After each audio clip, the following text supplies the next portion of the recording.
Doctor గారు, హా? తరచుగా నాకు నా భార్యకి గొడవలు అవుతా ఉంటాయి. ఉమ్. ఎప్పుడు చూసినా నువ్వు నన్ను లవ్ చేయవు, నాకు కేర్ చూపించు అంటా ఉంటది. ఎందుకని? మీ సమస్య నాకు అర్థమవుతుంది.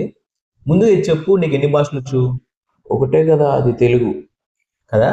అదే నేను తెలుగులో కాకుండా ఈ జర్మనీలోనో, ఈ అరబిక్ భాషలోనో లేదా గ్రీక్ భాషలోనో నేను మాట్లాడితే నీకు అర్థమవుతుందా? లేదు. కదా. సో మన ప్రేమ వ్యక్తపరచడంలో కొన్ని విధానాలు ఉంటాయి అన్నమాట. వాటిని సైకాలజీ ప్రకారం లవ్ లాంగ్వేజెస్ అంటాం. ముఖ్యంగా 5 రకాల లవ్ లాంగ్వేజెస్ ఉంటాయి. ఒకటి ఏంటంటే, మనం ఎవరైతే ఇష్టపడతామో వాళ్ళు మనకి నేను నిన్ను ప్రేమిస్తున్నాను, నువ్వంటే నాకు ఇష్టం అని చెప్తే మనం వినాలనుకుంటాం. ఇది ఒక లవ్ లాంగ్వేజ్.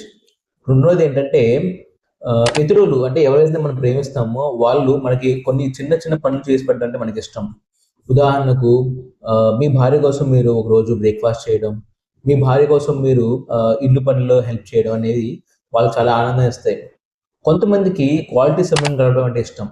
గంటలు గంటలు కాకపోయినా సరే అది కొన్ని నిమిషాలు మాత్రమే. అంటే ఫర్ ఎగ్జాంపుల్ 30 నిమిషాలు కానీ లేదా కొన్ని కొంత సమయమే ఎంతో క్వాలిటీగా గడిపితే వాళ్ళకి చాలా ఆనందాన్ని ఇస్తుంది.